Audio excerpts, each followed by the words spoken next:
चढ़ गया कोई और रंग ना चढ़ सके, तेरा नाम सीने पे लिखा हर कोई आके पढ़ सके। है जुनून है तेरे इश्क का, ये जुनून है रग रग में इश्क तेरा दौड़ता, ये मामला सा खून है। तूने ही सिखाया सच्चाइयों का मतलब, तेरे पास आके जाना मैंने जिंदगी का मकसद। सत्यमेव सत्यमेव सत्यमेव जयते, सच्चा है प्यार मेरा, सत्यमेव जयते, सत्यमेव सत्यमेव सत्यमेव जयते। नमस्कार, आदाब, खुशामदीद, सत्यमेव जयते। आप सभी का एक बार फिर इस शो पर बहुत बहुत स्वागत है। दोस्तों, हिंदुस्तान में हमारा नेशनल पैशन क्या है? वो कौन सी चीज है जो हर हिंदुस्तानी की जिंदगी को पूरी तरह से घेर लेती है, जिसके बारे में हम जिंदगी भर सोचते रहते हैं? आमतौर पे लोग कहते हैं कि क्रिकेट और सिनेमा, पर मैं नहीं मानता। मेरे हिसाब से हिंदुस्तान का जो नेशनल पैशन है वो है शादी। जब से हम पैदा होते हैं तब से हमारे माँ बाप हमारी शादी की प्लानिंग शुरू कर देते हैं। लड़की होती है तो उसको बोला जाता है कि एक दिन तो दुल्हन बनेगी, तेरा दूल्हा जो है वो घोड़े पे बैठकर आएगा, तेरी डोली सज कर जाएगी। और फिर जैसे जैसे लड़की थोड़ी बड़ी होने लगती है, हम इसे कहते हैं कि भैया घर का काम सीख लो, ससुराल में जाके तुम्हें ही संभालना है। लड़कों को भी बोला जाता है कि एक दिन तेरी शादी होगी, तू दूल्हा बनेगा, तेरी चांद सी दुल्हन होगी, तू घोड़े पर बैठ के साफा पहनकर आएगा। मुझे याद है जब मैं छोटा था तो अम्मी मुझसे कहती थी, उस वक्त एक इश्तिहार आया करता था मर्फी बेबी का, और वो मर्फी बेबी बड़ी क्यूट सी बेबी थी, और अम्मी कहती थी कि ये मर्फी बेबी जो है तुम्हारी दुल्हन बनेगी, तुम्हारी शादी होगी इससे, मर्फी बेबी से। और तब से लेकर आज तक मैं मर्फी बेबी को ही ढूंढ रहा हूं। मतलब हर तरीके से ये शब्द जो है शादी का, या जो ये ख्याल है शादी का, वो कहीं ना कहीं हमसे टकराते रहता है, हमसे जुड़ते रहता है। दोस्तों, आज हमारे साथ ऑडियंस में बहुत सारे नौजवान मौजूद हैं जिनकी उम्र जो है अब शादी के आसपास आ गई है। हम आप सभी का बहुत बहुत स्वागत करते हैं। Thank you so much for joining us today. Thank you. मुझे बताइए कि आपके मन में क्या विचार हैं शादी को लेकर, कि शादी धूमधाम से होगी, मैं घोड़े पे नहीं ऊंट पे आऊंगा, ऐसे कुछ अच्छे आइडियाज होंगे आपके, तो बोलिए। हाँ, आप कुछ बोलना चाह रही हैं? फिल्मों ने हमारी आदतें थोड़ी बिगाड़ दी हैं, तो मेरी तो उम्मीद है कि मैं यशराज स्टाइल में शादी करूं। अरे वाह, आप कहें तो मैं यश जी से बात कर लूं, वो आपकी शादी की पूरी प्लानिंग कर लेंगे। हाँ, बोलिए बोलिए बोलिए। मैं चाहता हूँ कि मेरी बारात मैं दूल्हा बन के हेलीकॉप्टर में उधर जाऊं। घोड़े पे नहीं आना चाहते? घोड़े पे नहीं, हेलीकॉप्टर पे। Very good. हाँ हाँ हाँ। शादी बेसिकली राजस्थान के वो बिग पैलेसेस में होनी चाहिए। हाँ। और रिसेप्शन बीच हाउस पे कहीं विद ऑल गाउन्स एंड मतलब समुद्र के किनारे हाँ। रिसेप्शन हो। What do you want to wear on that day? शादी के दिन की रिसेप्शन। शादी के दिन। पहले शादी के दिन का ड्रेस बताइए, फिर रिसेप्शन का बताइए। Some nice very designer sari on शादी के दिन। On शादी के दिन। एंड रिसेप्शन के दिन वाइट गाउन। वाह, क्या बात है। दोस्तों, देखा आपने, बहुत सारे अरमान हैं हर दिल में शादी को लेकर, और हर माँ बाप की भी कोशिश रहती है कि जब मेरी बेटी की शादी हो तो वो बड़े धूमधाम से हो, बेटी खुश रहे। आइए देखते हैं एक ऐसी बेटी की कहानी जिसके माँ बाप ने उनकी खुशी के लिए, उसके भविष्य के लिए हर कोशिश की। कोमल दिल्ली के एक समृद्ध परिवार में नाजों से पली थी। पढ़ाई पूरी होते ही माँ बाप ने कोमल के लिए लड़का देखना शुरू कर दिया, और कुछ ही दिनों में कोमल की शादी तय हो गई। कोमल के पिता ने अपनी राजकुमारी की शादी बड़े ही ठाठ से शाही अंदाज में की, और कोमल ने अपनी नई जिंदगी का सफर शुरू किया।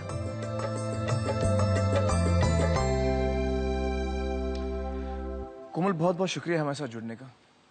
कोमल, मुझे बताइए कि आप कहाँ की रहने वाली हैं? मैं दिल्ली की रहने वाली हूँ। दिल्ली की रहने वाली हैं। आपकी शादी कैसे तय हुई? अरेंज मैरिज थी जी। मेरे मामा मेरे जो इन लॉज थे उनको जानते थे, तो उनके थ्रू रिश्ता आया था जी। देखा लड़का, पेरेंट्स ने पसंद किया, तो वो लोग फिर हमारे घर आए, तो एक फॉर्मल मीटिंग हमारे घर पे हुई, बातचीत हुई, सब कुछ ठीक था। उसके बाद ये डिसाइड हुआ कि और शादी तय हो गई? जी। तो क्या क्या हुआ उस दौरान शादी तक? पहले सब कुछ स्मूथ था, घूमने गए, साथ में जाते थे, आप क्या पसंद करते हो क्या नहीं, जनरल जी। शादी का टाइम नज़दीक आने लग गया, कार्ड्स छप गए एंड उसके बाद डिस्ट्रीब्यूट होने लग गए।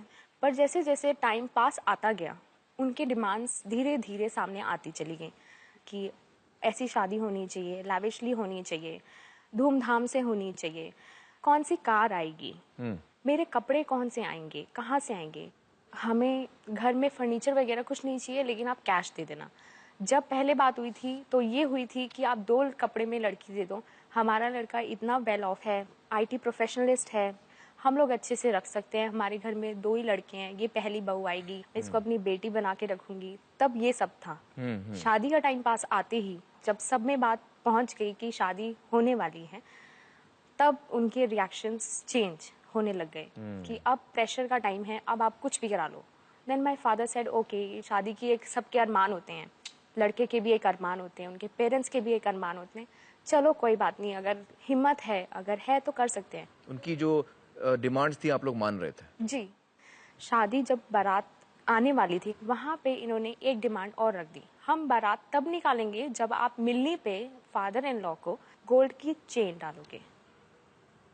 अब आप ये अंदाज़ा लगाइए, जिसकी लड़की खड़ी है उस स्टेज पे, वेट कर रही है एक दूल्हे का आने के लिए, उसकी बेटी विदा होने के लिए खड़ी है, और उस पेरेंट को बोला जाए कि आप चेन डालोगे तो ही आएगी। देन उस प्रेशर में ऑन द स्पॉट जैसे भी करके मेरे पेरेंट्स ने अरेंज किया, ऑन द स्पॉट उनको चेन डाली, मिलनी करवाई, बारात को अंदर लेके आए, सब कुछ किया, शादी खत्म, हम लोग आगरा चले गए। फिर घर में एंट्री करी तो मदर इन लॉ ने सारे गिफ्ट्स एंड जो कपड़े वगैरह सब खोलना शुरू कर दिया। ये साड़ी दी है, नेकलेसेस जो मदर इन लॉ को दिए, या मेरे जो नेकलेसेस थे गोल्ड था, इतना हल्का नेकलेस दिया है, तेरी माँ ने, फूक मारू उड़ जाएगा अभी, तेरी माँ ने तो कुछ भेजा ही नहीं, फर्नीचर नहीं दिया। मेरे को कुछ समझ नहीं आ रहा था कौन से एटमॉस्फेयर में आ चुकी हूँ, अब इसी से डील करना है मुझे, इसी में रहना है, इसी में सब कुछ करना है। क्योंकि जब मैं अपने घर से शादी करके निकली थी, मेरी मम्मा ने वर्ड्स बोले थे कि बेटा लड़ के, झगड़ के, बुरा मान के कभी घर वापस मत आइयो। देन उसके बाद इनकी ऑफिस से कॉल आई कि डेपुटेशन पे आपको अमेरिका जाना है। तो मेरे पापा को बोला गया कि अमेरिका जाना है, अब आप इसकी टिकट खर्च कीजिए। तो मेरे फादर ने एक झटके में कह दिया कि चलो ठीक है बेटा, आप जैसा ठीक समझो। लेकिन हमें बाद में पता चला कि उन्होंने, मेरे हस्बैंड ने मेरे फादर से पैसे ले लिए थे टिकट के, लेकिन टिकट कंपनी वालों ने दी थी मुझे, which was another shocking thing for me. फिर आपका अमेरिका में क्या अनुभव रहा उनके साथ रहकर? उनकी और भी कोई डिमांड्स आई आपके साथ? बहुत डिमांड्स थी उनकी। क्या डिमांड्स किया उन्होंने? फर्नीचर लगाओ यूएस में कार चाहिए उनको। वो उन्होंने शादी से पहले कार मांगी थी? जी, उसके लिए भी 7 लाख कैश दिए गए थे। अब यहाँ पे दूसरी गाड़ी यूएस में कार चाहिए, यूएस में फर्नीचर चाहिए। इंडिया में फर्नीचर के पैसे ले चुके हैं, वो अलग है। इलेक्ट्रॉनिक्स चाहिए, टेलीविजन चाहिए उनको माइक्रोवेव चाहिए। उनकी डिमांड इंक्रीज होती गई, और वो भी कैसे कि टॉर्चर का बटन दबाया, पैसे मिलेंगे। प्रेशराइज मुझे किया जाता था, तंग मुझे किया जाता था, ताकि पैसे मिलें। और आपके पति, मैं यहाँ पूछना चाहूंगा, अच्छी खासी नौकरी थी, अच्छा कमाते थे? जी, $65,000 उनकी उस टाइम पे सैलरी थी। $65,000 जी, पर ईयर। और मैं दर्शकों को बता दूं कि $65,000 कितने होते हैं? 35 लाख रुपए होते हैं। सही कह रहा हूं मैं? लगभग इतना ही होता है। उन्होंने कभी मुझे वाइफ का दर्जा नहीं दिया, हमेशा मुझे नौकरानी बना के रखा। मुझे यहाँ तक वर्ड्स बोले गए कि मैं तेरे को नौकरानी के लिए ही लाया हूँ, अपनी सेवा कराने के लिए लाया हूँ। मेरा राइट नहीं था उस घर में, कोई भी राइट था सिर्फ काम करने के लिए। जो भी खाने के लिए वो लेके आते थे, इतने अनियंस लिए, इसको आप 2 हफ्ते चलाओ, इतने अनियंस, इतने राइस, इतने ये क्वांटिटी वाइज, और उसको मेरे को एक लिमिटेशन दी जाती थी, इतना आपको ये करना है, मैं अफोर्ड नहीं कर सकता। खाना मेरी प्लेट में चाहे कम हो, लेकिन उनकी प्लेट में प्रॉपर था, पूरा था जितना उनको चाहिए। अपने से मतलब था, अपना खा के पेट भर लेना, बाकी कोई दूसरा हो भाड़ में जाए, उनको कोई लेना देना नहीं था। मेरा वेट ना खाने की वजह से 52 केजीज से 36 केजीज तक पहुंच गया था। That is very unhealthy? Torture इस तरीके से देते थे, कभी मेरी बाजू पकड़ के यूं हिलाया, you know, I was, sir से लेके पाँव तक मैं हिल गई थी और समझ नहीं आ रहा था मैं क्या करूं, किस इंसान के साथ हूं मैं उस 4 दीवारी में, उस घर में सिर्फ अकेली ही रहती थी। मेरी हमेशा नजर रहती थी उस सड़क पे, अब ये आ रहे होंगे, शायद आज इनका मूड अच्छा होगा तो आज झगड़ा नहीं होगा, आज ये कुछ नहीं बोलेंगे, आज इनकी कोई नई डिमांड नहीं होगी। सिर्फ उसी उम्मीद से मैं उस विंडो से बाहर देखती थी। उस उम्मीद में आप जी रही उम्मीद थी? में जीती थी मैं, बट कभी मेरी लाइफ में वो दिन आया नहीं जब तक मैं वहां रही। It must have been very humiliating also. Very very humiliating, और ऊपर से मैं उसकी वाइफ हूँ। एक आपकी इज्जत है, रिस्पेक्ट है, बिल्कुल, उसकी भी वो देखभाल नहीं वो कर रहे। देखभाल नहीं कर सकते थे। कुछ भी हो रहा है मुझे, उनको कोई लेना देना नहीं था, कोई नहीं, बुखार हो रहा है ठंड में, मतलब एक इंसानियत के नाते ही कोई पूछ ले, लेकिन नहीं। उसके बाद उनकी डिमांड आई, जो घर हमारा दिल्ली में है वो घर उनके नाम कर दो, ये डिमांड आई? ये डिमांड आई। आपने क्या वो किया? फ्लैट मांगा तो मैंने सीधा सीधा अपने हस्बैंड को बोल दिया कि बस अब और नहीं, ये सब नहीं चलेगा। आपने ना कर दिया? मैंने ना कर उनका क्या रिएक्शन है? उन्होंने मेरा गला दबाना शुरू कर दिया, मेरे बाल खींचने शुरू कर दिए, हर रोज आके तू क्यों नहीं देगी, तू क्यों नहीं देगी, तू क्यों नहीं कहेगी उनको, वो क्यों नहीं मानेंगे।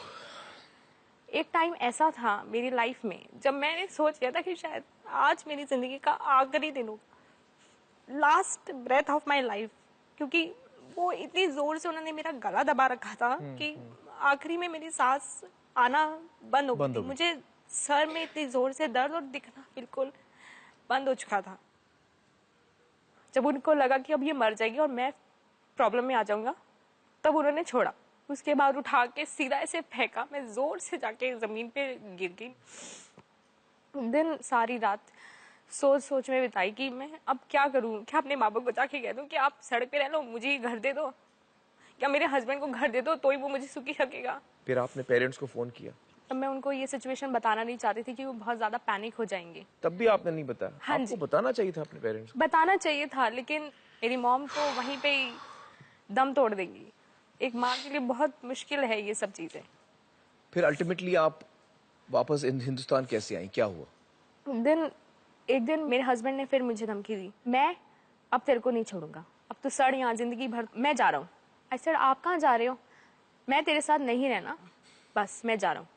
रात के 2 बजे मैं उनसे रिक्वेस्ट कर रही हूँ कि मत छोड़ के जाओ। मैं गिड़गिड़ाती रही, रोती रही, पर वो छोड़ छाड़ के, धक्का दे के, अंदर से बंद करके, चाबी 2 थी, दोनों उनके पास थी, बंद करके चले गए। अगर मैं बाहर चली जाती उनको रोकने के लिए या कुछ भी करने के लिए, वो डोर बंद हो जाता, मैं अंदर वापस नहीं जा सकती थी।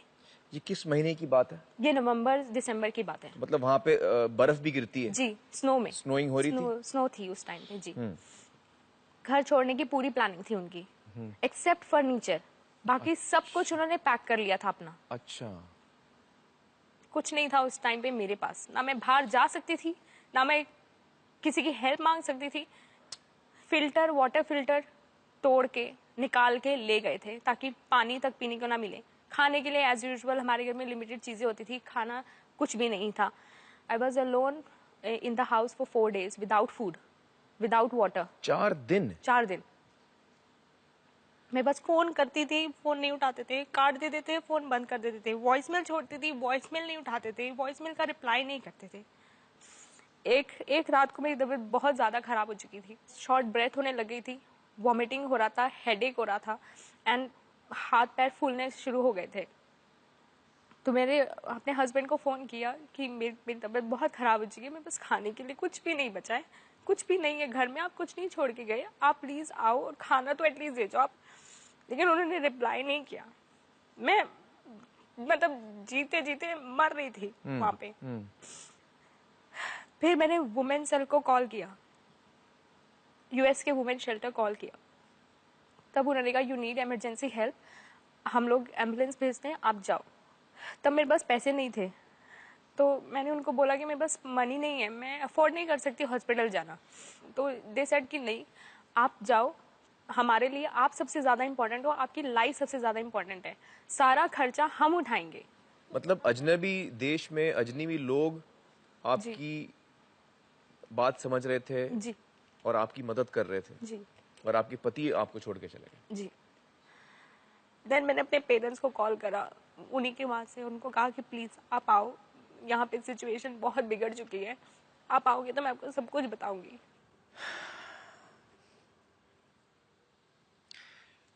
पवन जी और कमलेश जी, आप मुझे बताइए कि आपकी बेटी की ये अवस्था थी, फाइनली अमेरिका में आपको फोन आया, आपको क्या महसूस हुआ? हमारे को तो बहुत बुरा सा लगा उस टाइम, और ऐसा करना नहीं चाहिए था, क्योंकि हम उसकी हर डिमांड पूरी करते रहे, ये हमारी गलती और हम इसी धोखे में रह गए। टोटल कितना कॉस्ट किया होगा आपको ये सब पूरा? अराउंड 40 लाख उस टाइम खर्च किया था। सोना कितना दिया आपने? आज की कॉस्ट में 60 लाख से ऊपर है।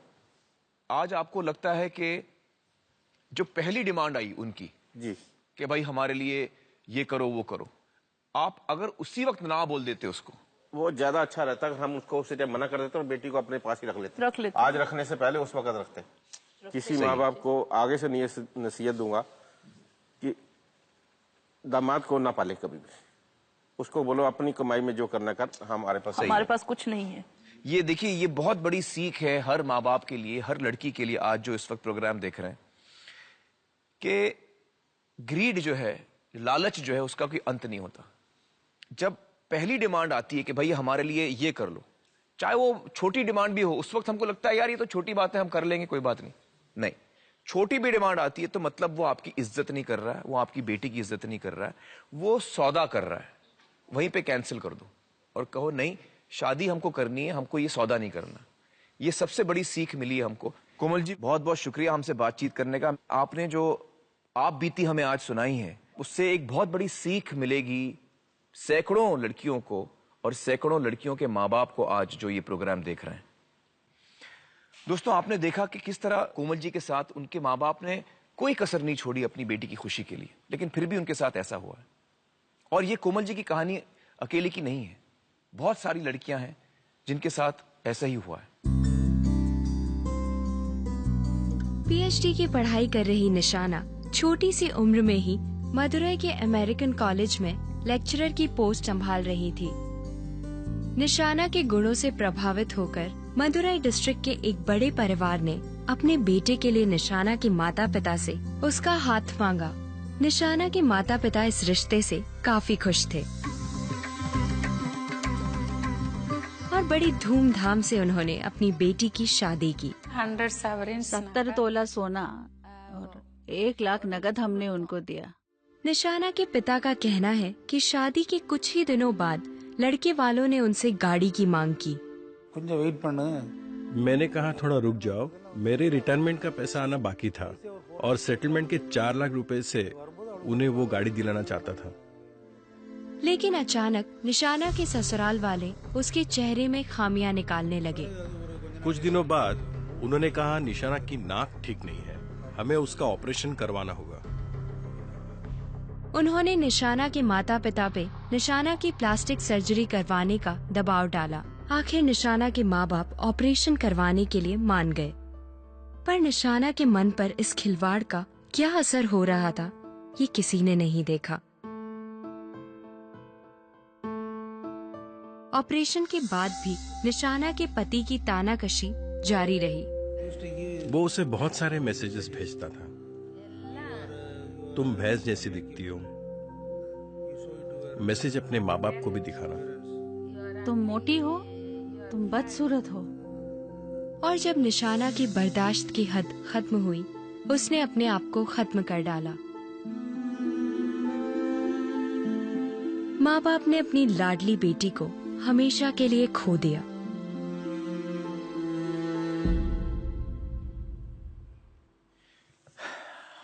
निशाना की कहानी देखकर मेरा दिल भर आता है। एक नौजवान लड़की जो लेक्चरर है, पीएचडी कर रही है, होनहार है, खूबसूरत है, पर अब हमारे बीच में नहीं है।